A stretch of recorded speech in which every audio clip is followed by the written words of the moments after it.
¿Te has parado a pensar alguna vez por qué todos los protagonistas de los cuentos que leemos son masculinos?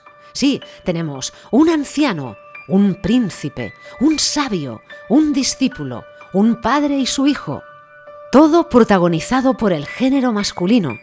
Así, todos los cuentos que nos explican desde pequeñas están protagonizados por un único género, dejando el género femenino relegado al segundo plano. La vida misma, ¿eh? Ese es uno de los motivos por los que hacemos nuestros cuentos lila. Y es que reivindicamos nuestro lugar en el imaginario colectivo, porque los cuentos forman parte ineludible de ese imaginario en el que crecemos, nos desarrollamos y como tal nos relacionamos. Está claro que a las mujeres nos faltan referentes y desde Podcast Lila estamos cansadas de leer los cuentos de esa forma y le damos la vuelta. Ampliamos mentes, abrimos mentes y hoy volvemos con otro cuento. En este caso, un cuento lila que lleva por título Arreglar el mundo y es un escrito de Gabriel García Márquez.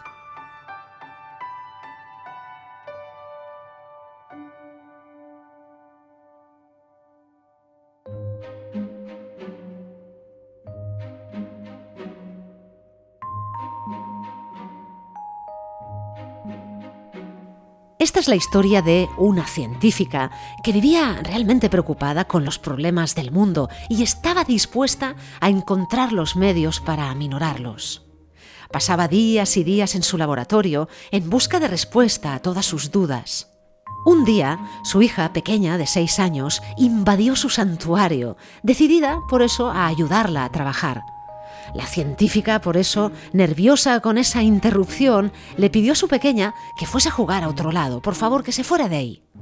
Viendo que era imposible sacarla de ahí, la madre pues pensó en algo que pudiera entretenerla de veras. De repente se encontró con una revista en donde había un mapa con el mundo que era justo lo que precisaba, pensó.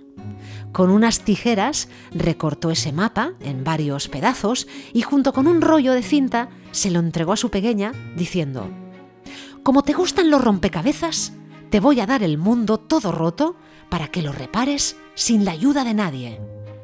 Entonces nuestra científica, la mamá de esta pequeña, pues calculó que a la niña le llevaría como mínimo 10 días componer el mapa, pero no fue así.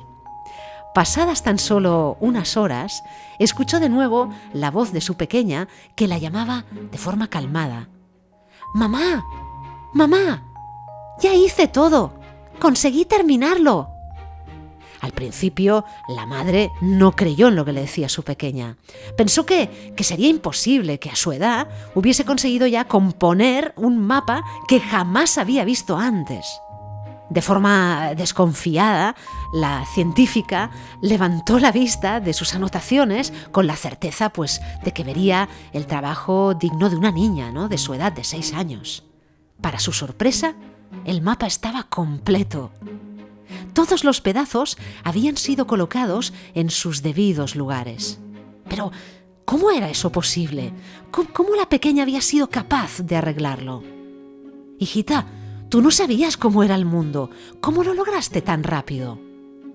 «Mamá, yo no sabía cómo era el mundo, pero cuando sacaste el mapa de la revista para recortarlo, vi que del otro lado estaba la figura de un ser humano. Así que di vuelta a los recortes y comencé a recomponer la figura que sí sabía cómo era. Cuando conseguí arreglarla, di vuelta a la hoja y vi que había arreglado el mundo». Ante eso, la madre quedó absolutamente sorprendida y entusiasmada con el talento de esa pequeña de 6 añitos.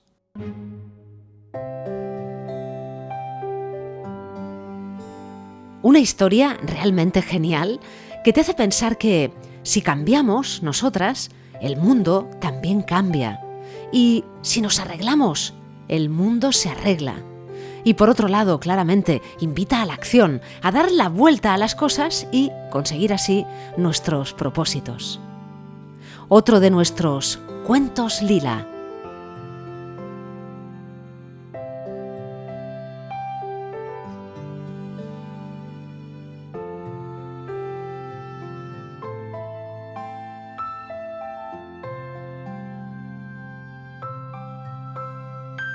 te invito a descubrir los cuentos lila.